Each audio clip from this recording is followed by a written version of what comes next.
हमेशा आपकी Instagram reels देखकर मोटिवेशन मिलता है, अतः आपसे बहुत प्रेम है। महाराज जी, प्रभु के लिए कब आंसू आएंगे, कब उनको देख पाएंगे? ऐसी तड़प है। नाम जप, नाम महाराज जी, मुझे डिप्रेशन और मैं सुसाइड करने वाला था। आपकी रील्स देख देख के मैं मोटिवेट हुआ। मैं आज नया जीवन केवल और केवल आपकी इंस्टा रील्स सही में आज जीवित हूँ। आप नहीं, बहुत सावधान। आप कभी ऐसा सोचना भी नहीं, क्योंकि ये जीवन प्रभु के लिए है बच्चा। कोई समस्या का समाधान नहीं है। नहीं, बहुत अच्छा जीवन। अब देखो कितना सुंदर जीवन तुम जी रहे हो, कितना सुंदर जीवन है कि आप भगवत जीवन जी रहे हो। और कहाँ आप गंदी बात, सबसे बड़ी गंदी बात, सबसे बड़ा पाप होता है हाथ करना। कैसी गंदी बात आ गई थी? इस मन ने क्या सिखा दिया था? यही है कि बिना सत्संग के जीवन निरर्थक हो जाता, तो पूरा जीवन व्यर्थ चला जाता। खूब सावधानी पूर्वक रहो और नाम जप करो, अच्छे आचरण करो, दूसरों को सुख पहुंचाओ। ये चार बहुत बड़े विषय हैं: भोगों में आसक्ति, कर्मों में कामना, विचारों में अहंकार, संबंधियों में ममता। ये चार विष सबको मार रहे हैं, कोई जान नहीं पा रहा। अगर सत्संग के द्वारा जान जाओ, कला सीख जाओ, इन विष को हटा दो, तो फिर खीर ही खीर है, आनंद ही आनंद है। दसों दिशाएं मंगलमय हो जाएंगी। परिवार में रहते हुए ममता नहीं है, सब में समता है, भगवान का भाव है।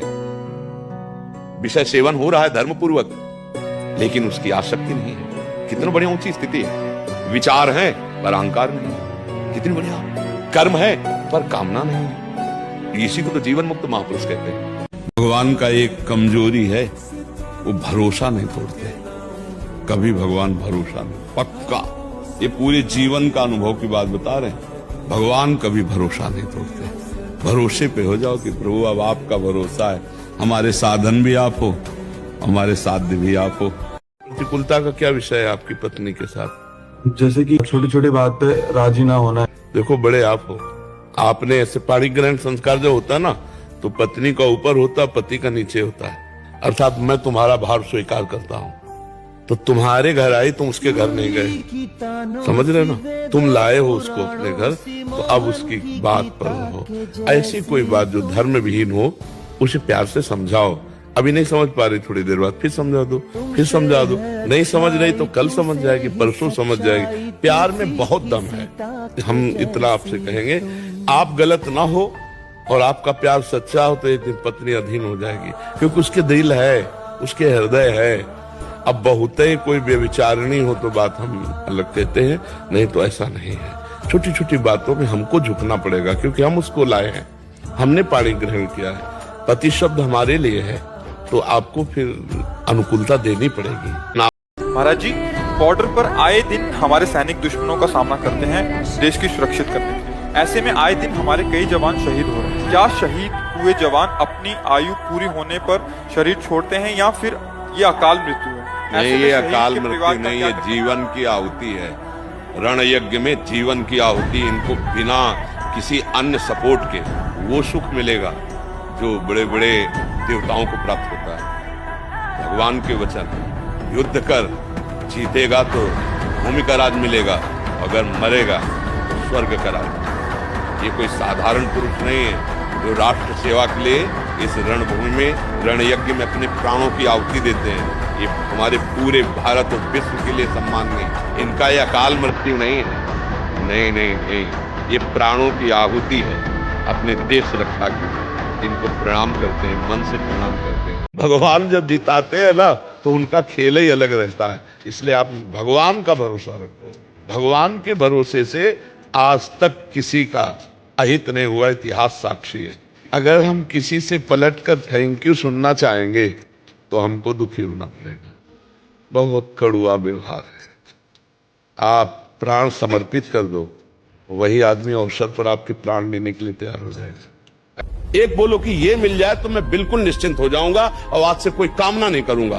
बोलो, कोई एक बात बोलो। नहीं बोल सकते, क्योंकि एक के साथ हजारों बातें लगी हुई है। एक केवल वो है कि परमात्मा मिल जाए तो फिर सबको, जिसके पाने के बाद कुछ पाना बाकी नहीं रहता, जिसके जानने के बाद कुछ जानना बाकी नहीं रहता, और जिसको अनुभव करने के बाद कोई भय नहीं रहता।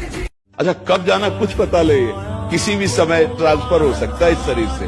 तो हमें लगता है कि महापुरुषों के जो वचन है कि हमें एक नियम से जीवन जीना चाहिए, धर्म पूर्वक जीवन जीना चाहिए, अपने कर्तव्य का पालन करना चाहिए। कहीं ऐसी परिस्थिति हो जाए कि दो में एक को चयन करना पड़ेगा, कि हम मां को चयन करें या पत्नी को चयन करें, तो हमको चाहिए कि किसी भी स्थिति में पत्नी को अपना संग स्वीकार करके मां की सेवा करनी।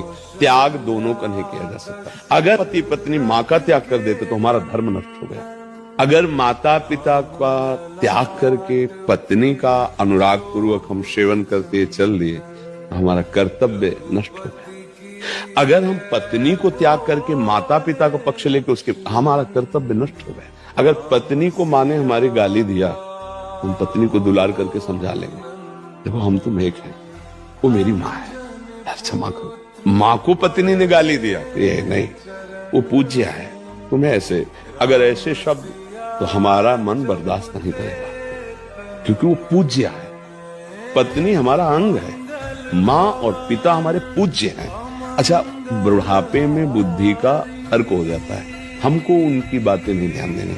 अगर आप मां के पक्ष में होकर पत्नी को प्रताड़ित करते हैं बार बार ऐसा, तो आप अपने धर्म का नाश कर रहे हैं, क्योंकि वो समर्पित है। ऐसा नहीं, परम धर्म मां है। चाहे कोई कितना भी बड़ा तपस्वी योगी हो, मां के सामने किसी के लिए चलते हैं। भगवान क्रिया नहीं, भाव देखते हैं। बड़ी पूजा पाठ वाली क्रिया, इसके बाद निकले घर से वही बेईमानी, वही छल कपट झूठ, कभी भगवान पूजा स्वीकार नहीं करेंगे। वो सब पूजा राख हो जाती है।